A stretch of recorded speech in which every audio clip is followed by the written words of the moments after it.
Fantasy Football Almost Daily with your hosts, Paul Charchian, Christian Peterson, Matt Harrison, and Brian Johnson.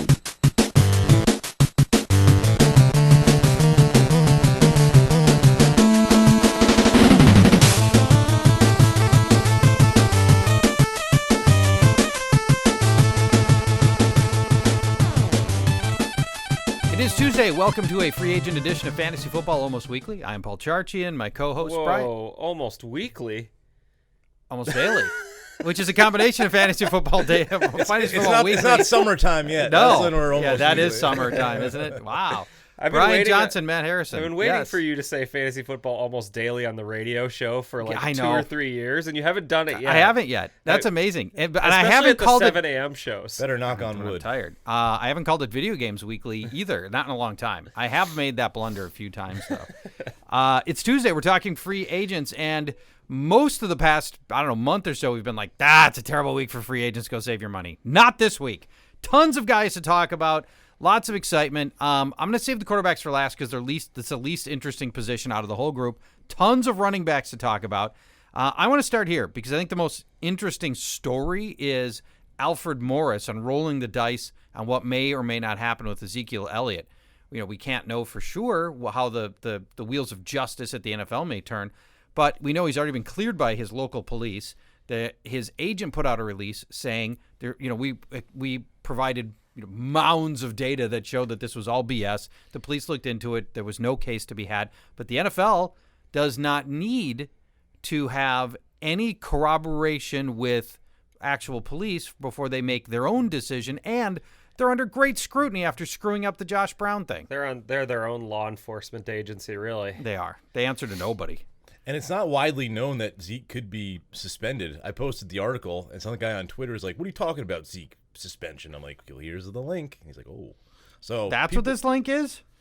I think this is a link to the sex toy that you put in this article. No, I removed that. Oh, okay. All right, good. For your request. Yeah, thank you. The Bildo? The Bildo. I think everybody already knows all about the Bildo. It's everywhere. Know. Everybody? I think everybody. All right. Yeah. We'll everybody who wants to know about Bildos knows about Bildos. Did your mom know about it when she was in town?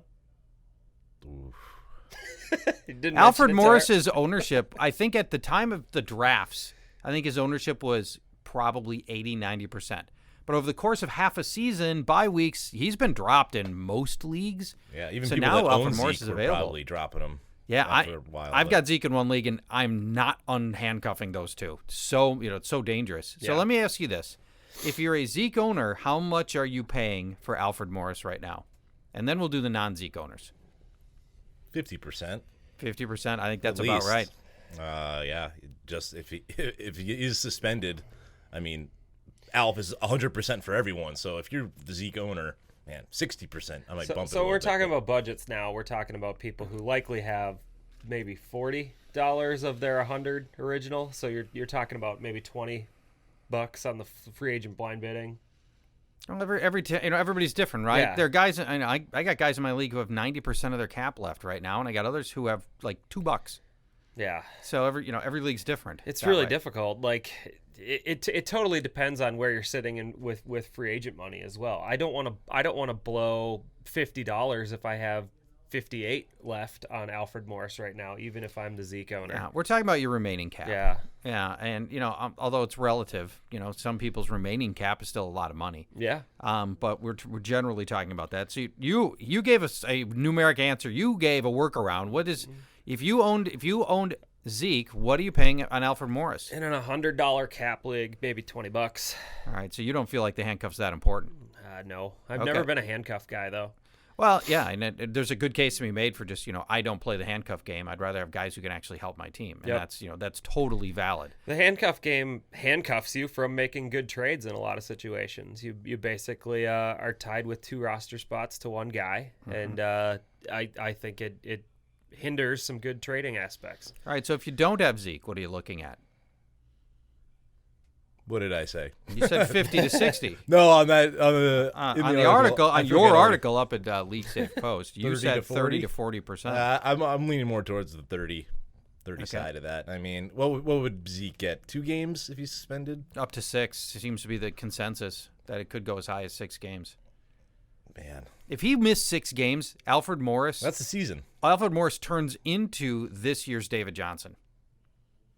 Maybe. I mean, 6 games from now, we're deep in the fantasy playoffs, so it's week 15, and he's just powered teams through and into the playoffs. So here's the problem with the whole thing is Dak Prescott has looked as good as Ezekiel Elliott has kind of made him look. So if Zeke's gone, maybe that offense completely changes. Maybe Dak ends up losing the job after a week or two to a now healthy Tony Romo, and maybe everything's different, and they're passing a lot more. So I don't want to spend so much money on Alfred Morris just on the chance that Zeke might go down, because the offense could completely change in 2 to 3 weeks, and we don't know. Yeah, I don't think that's a likely scenario. I think the more likely scenario is running behind a really good offensive line. Alfred Morris will be productive at 80% of what Zeke was, because Zeke's pretty special and Alfred really isn't.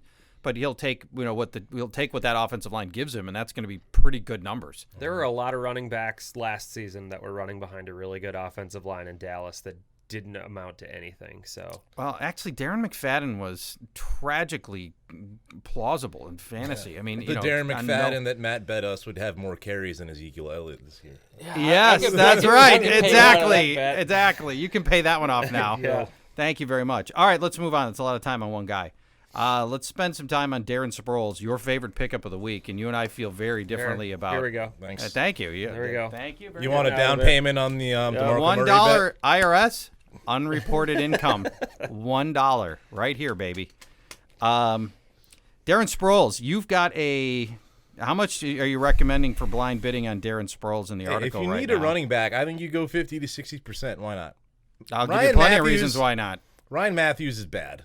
He's been skating on thin ice since preseason. They've been saying he's not a fit for the system. 8 snaps last week? I don't know, man. And Wendell Smallwood he had one good week, and that was when Matthews was injured. Sproles is going to be on the field for the majority of the snaps amongst running backs. I feel like the wide receivers are underperforming.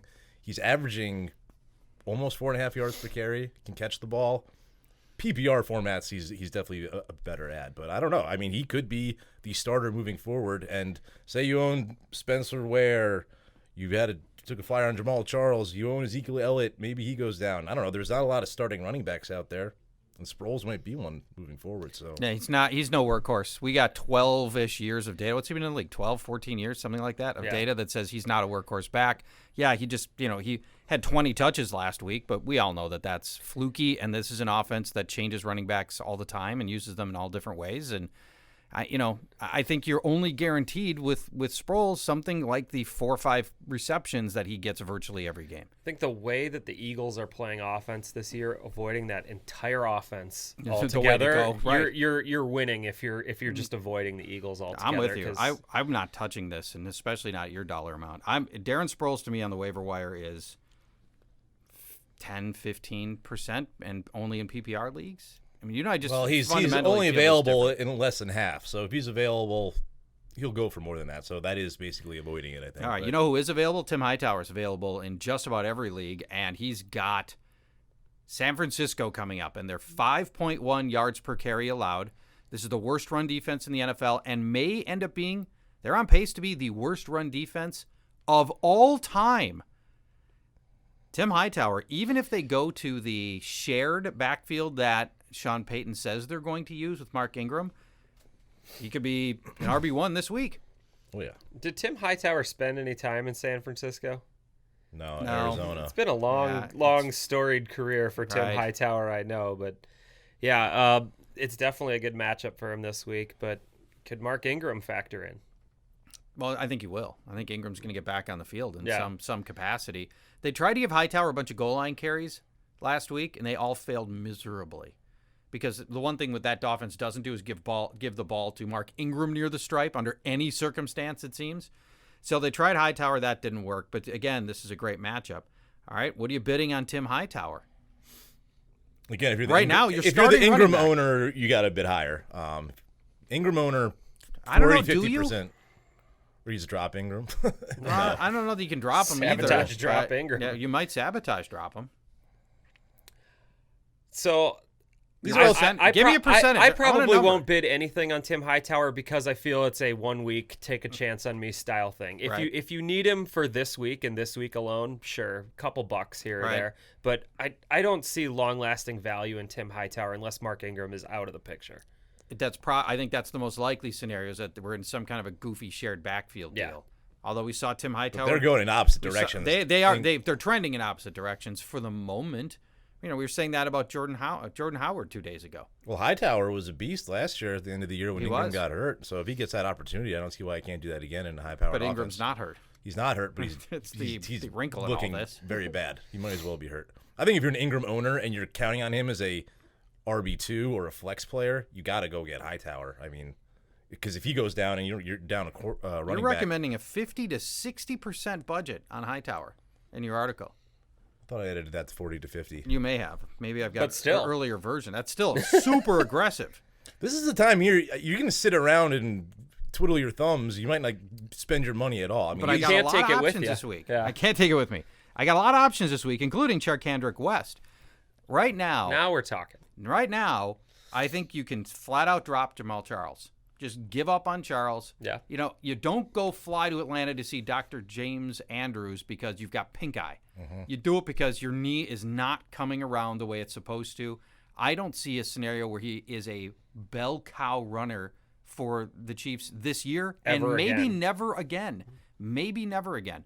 So I think you dump Charles and you go pick up Charcandrick West, who could be your starter this week because Spencer Ware's in the concussion protocol.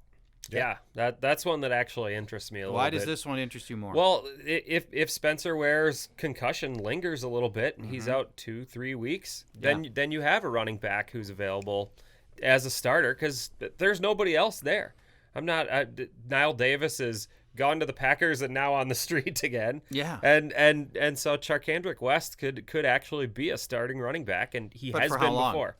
We It got just a depends couple on concussion, right? We got a couple weeks, maybe. Well, no, we don't even know this week. We don't Spencer even- Ware probably is your starting running back. Yeah, this but if week. you're a Spencer Ware owner, this is the guy you want backing him up. Yeah, people that is are spending true. people are spending a lot of money on Jamal Charles and in your drafts and that kind of thing. And this room snuffed it out really early that it was going to be Spencer Ware. Yeah, and that was the wrong choice. I think Sharknado is the guy you back him up with. Let's go to Rob Kelley. You've got a very contrarian angle on Kelley that I'm kind of buying into. There's going to be a lot of people putting a lot of money on Rob Kelley after the London game. Scored a touchdown. I didn't think he looked special, but he did score, and so there's people that he's definitely on radars right now. Tell me why you're lukewarm on Rob Kelley.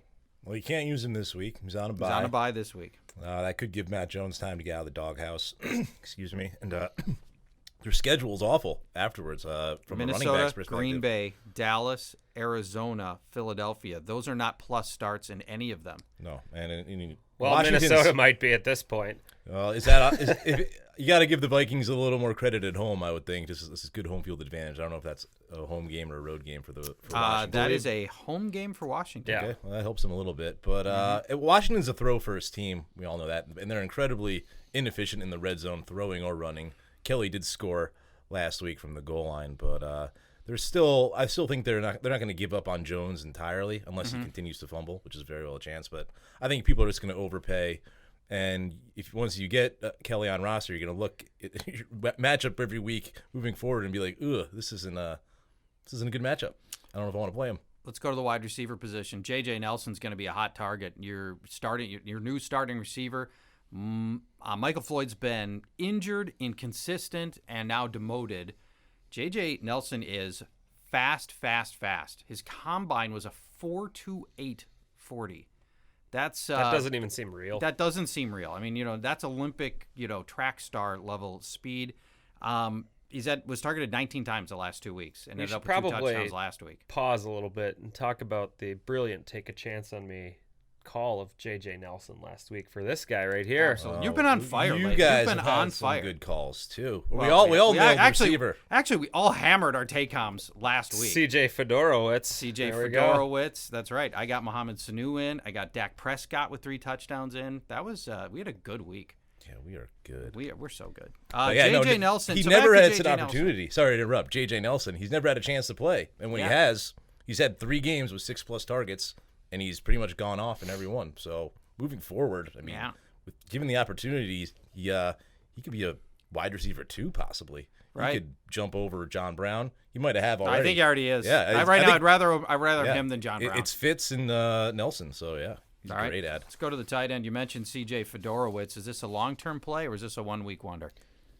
I think the targets have been there for him. So I don't think it's quite a 1-week wonder, but he's probably one of those guys who you're looking at in a plus matchup only, and you're looking at as probably the 13th or 14th tight end in a league. So a bye week fill-in, that kind of guy. So I like him in a really good matchup like last week against Detroit. I don't know if I'd want to be starting him against some tougher now defenses. He gets Jacksonville this week. Okay, that's good. Then he gets Oakland. That's all right. All right.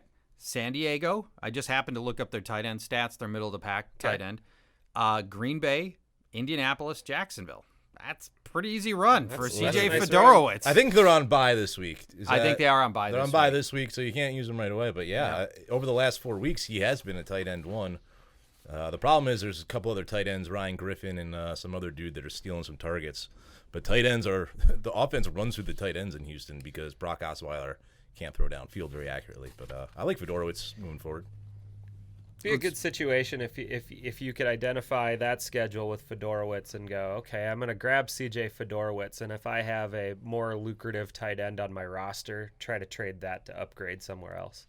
Let's go to the quarterback position. Jay Cutler just got done dissecting the Vikings offense or defense, excuse me. That it is interesting in and of itself, but more interesting, as you point out in the free agency article on League Save Post, the schedule is extremely favorable over the next 6 weeks. They're bye this week, though. They're on bye this week. But after, you got that. This is a lot of guys on bye that we're picking up this week. Well, but you pay less. You pay so much less. We hope so. After the bye, Tampa Bay, then the Giants, that's a tougher matchup. That's the one. Then Tennessee, which is a pretty easy matchup. San Francisco is a very easy matchup. Then you're at Detroit. Slay will be back by then, but even teams are still throwing all over him. And then Green Bay, and if that secondary is not right, even by then, which is possible, who knows? So, Jay Cutler is a low-end, flex quarterback, 2-quarterback league guy. Makes sense. You don't have to pay much for him. Yeah, but and with Alshon Jeffrey, if he stays healthy, Zach Miller, Cameron Meredith has emerged. I guess Jordan Howard is back to being the man. Yeah, he's got weapons, so he's a little intriguing. There's a lot more guys that we did not talk about over the course of this program, but you can read all about with our free agency article and get all the details on. We encourage you to go to League Save Post for that and the full list of free agency recommendations.